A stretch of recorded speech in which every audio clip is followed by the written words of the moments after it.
Hey everybody, welcome back to this week's video. We're at Oulton Park Circuit International with the FF1600, of course. A little bit longer track comparatively to other tracks on the calendar, but super fun. You got to use the camber and get good exits. It's super fast and flowy. It'll definitely make for some good racing this week. So as always, I'll do a hot lap and then a track analysis. Let's get to it.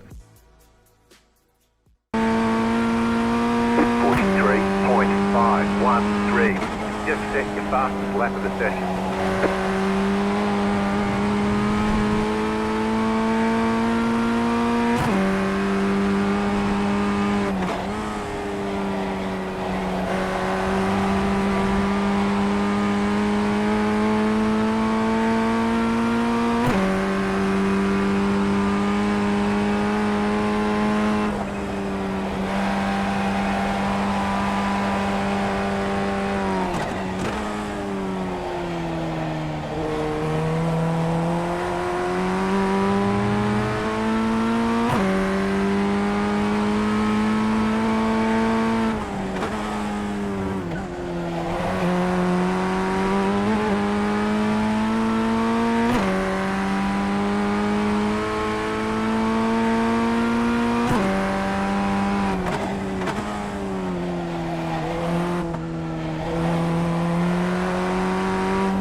43.497. New fastest lap for you.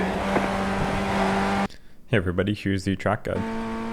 Coming down into turn 1, we're looking for the break in the barrier here, or the break in the boards. We're braking just as we approach this black and red board, and we're braking in a straight line. You can stay right on the white line as there's a bit of a gap to the grass, so you don't run the risk of touching the grass on the braking zone.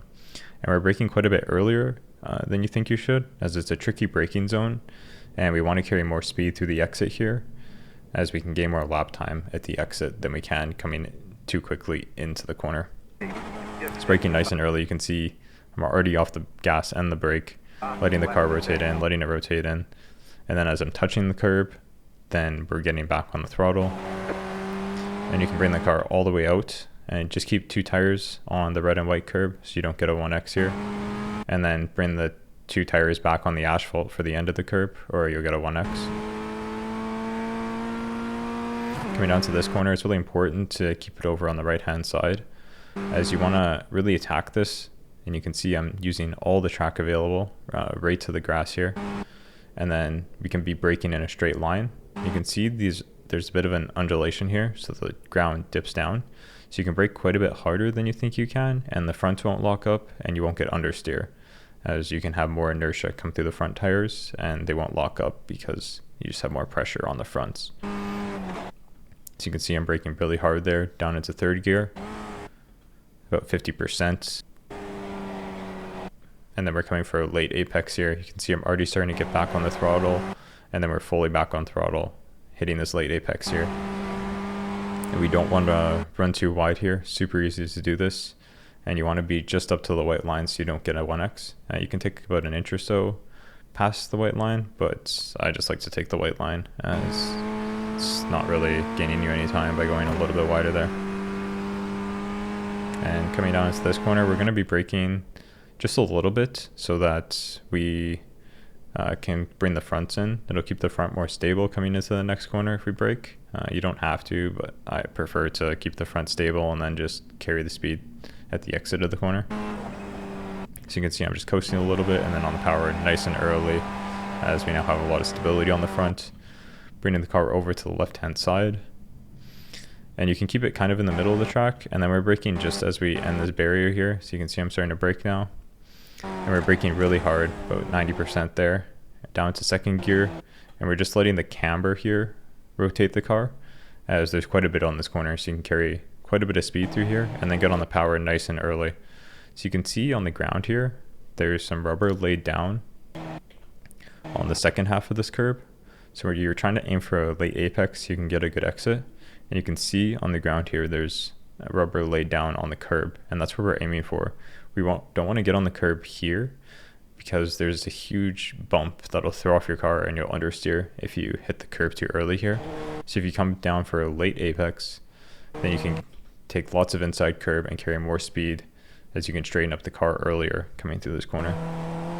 And you can take some exit curb, and then we're bringing the car over to the right hand side, minimize the distance. And then you can see I bring the car out a little bit and then straighten it back up, as we want to have as much stability coming into this braking zone and down into second gear. And you can see I should have braked a little bit earlier and just a little bit lighter. As you can see, the back end stepped out here when I geared down to second gear. And it would be better if I just had the car straight here and we didn't have this rear instability. But we're aiming to kind of split this curb here, so we're just on the outside of the barrier here, but keeping it nice and straight so we can get a good run through the second corner. So you can see how much the car wanted to snap there, which is not great. And then we're aiming for a mid apex here and just trying to miss this barrier here. Super easy to touch it if you're not careful. And then getting on the power nice and early, as getting on the power here early will get you a good run down through the back straight here. And then you can carry it all the way to the sand here. So you can take about that much sand. Don't take too much too early on, or you'll get a 1x. And you can take lots of curb here as well. And you want to just keep the car over in the middle of the track here, as you're not going fast enough to warrant coming out to the curb here. So you can minimize your distance if you just stay in the middle. And coming down to the next chicane, we're looking for the 100 meter board. We're braking at about 75 here, so just as we pass that, maybe 80 meters. And we're coming down to second gear. This is a really tough corner, as we want to trail brake through, and then you can see how close we need to get to this curb, or to this tire barrier, as we really want to open up this corner so that we can get a good run down through the next sequence of corners. So you can see I get all the way over, I blip the throttle a little bit to get a bit of rotation in, and then bring it all the way over. You can see on the offboard here how close I get to the tire barrier, and then we're on the power nice and early. Bring the car over to the left hand side, and just be careful. You can see how my front tire didn't get that close to the grass, and then you can see when I'm rotating, the rear tire, it gets really close to the grass. So just watch out for that. Even if your front tire doesn't hit the grass, doesn't mean your rear tire won't, as you're carrying so much speed through here. Just be careful for that. So the throttle input here, as I get fully on throttle, bring the car over to the left hand side. I'm spotting this green barrier here, and I know I have to take like a mid apex, and then I'm getting off the throttle. I dab the brakes a little bit to get the car's front end in, and then on the power nice and early. You can see before I even touch the curb, I'm fully on throttle, because we can run out super wide here all the way to this part of the grass and just a little bit past the curb here. And you can see we get a really nice run down here because we get on the throttle so early and we carry good speed through that set of corners. And then we're keeping it over on the left hand side, then come to the middle of the track so we can straighten up for the next braking zone, and then bring it over to the left hand side. And you can see again the ground dips here. This is a really tough braking zone, as there's not a lot of markers here. I just as soon as this dips down, then I start to brake. Again, that just puts more pressure on the front tires rather than braking earlier. And if you brake too late here, it's super easy to understeer, as these cars don't really have any aero. It's more mechanical grip, so it's better to brake early here. And then you're coming down to third gear and carrying the speed through. So you can see how much I bring it over to the left hand side. So I get about a foot away from the grass or so. You can get a little bit closer, but you run the risk of just running wide. And just a little tap on the brakes, feed the car in. And I take a little bit too much curb here. I would suggest only hitting the white line here so you can get a good run through the second corner. As you'll see, it throws my car off a little bit. I probably lose about a tenth or so. And getting on the throttle nice and early. You can see in the middle of these corners, I'm already on throttle to get a good run down. down here, and you can see I missed this apex by looks about a mile or so, just because I hit that first curb. So I would just suggest hitting the white lines on both these, and you'll get a better run through here. You can bring it all the way out to the left. You can take a little bit of grass on the exit if you need to, and then bringing it down for the second last corner. Again, we're braking where the ground dips. There's not a lot of markers on this track. So again, we're braking where it dips, braking really hard as we have lots of inertia in the front tires, and we can brake harder. Coming down to second gear, aiming for late apex here. This is a really challenging exit here, as the track just wants to spit us out and understeer.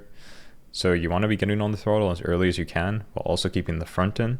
And you do that by taking a late apex, and I get on the throttle as soon as my tires are about to hit the grass here. So you can see I'm already almost fully on throttle, and I'm just aiming to get on the dirt and grass here, and that's where I'm getting fully on throttle.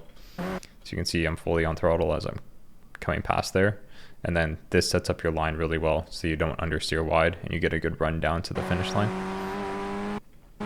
And you can take a little bit of grass again here. I took about as much curb as you can. And then last corner, you're just keeping it tight to the finish line. And yeah, that's a lap around Oulton Park International. Pretty fun circuit. I'm sure there will be lots of overtaking opportunities. I think things to remember is just braking early on this track. You can see I'm running 56.5% brake pressure. Typically I run 58%, and I'm just doing that because it's easier to carry more speed through the corners. These corners are more flowy than aggressively braking, and I can accomplish that by a more rearward brake pressure. We're also braking really early, so we don't really need as much pressure on the front tires, as we're just rolling the car in through most of the fast corners.